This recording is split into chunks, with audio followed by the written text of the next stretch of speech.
वास्तवमा छाती एकदम दुख्थ्यो, अहिले छाती दुख्दैन र ढाड धेरै नै म वास्तवमै एक ठाउँ बसेपछि उठेर हिँड्न धेरै गाह्रो हुन्थ्यो। यो ढाड दुख्ने समस्या चाहिँ मलाई समाधान भएको छ अहिले चाहिँ। र घुँडा दुख्ने समस्याहरू धेरै थियो र घुँडा दुख्ने समस्याहरू पनि मलाई चाहिँ अहिले चाहिँ यो समस्याको समाधान योगमा आएपछि चाहिँ मैले महसुस गरेको छ। यो मेरो समस्या समाधान भयो भन्ने यहाँहरू सम्पूर्णलाई पनि पक्कै पनि आफ्नो चाहिँ जस्तो किसिमको आफूलाई समस्या थियो त्यो किसिमको समस्याहरू चाहिँ समाधान भयो नै होला।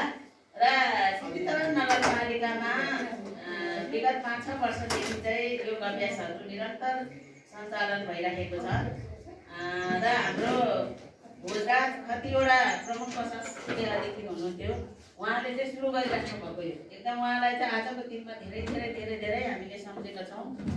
र भोजराज सरले नै उहाँले सुरु गर्नुभएको यो सिद्धितरण नगरपालिकामा यो योग अभ्यास उहाँले नै हामीले यो योग भवन भनेर नै बजेट छुट्याएर यहाँ नगरपालिकामा निरन्तर चाहिँ योग अभ्यासहरू हुनुपर्छ भनेर यो भवन पनि उहाँकै पालोमा निर्माण भएको हो।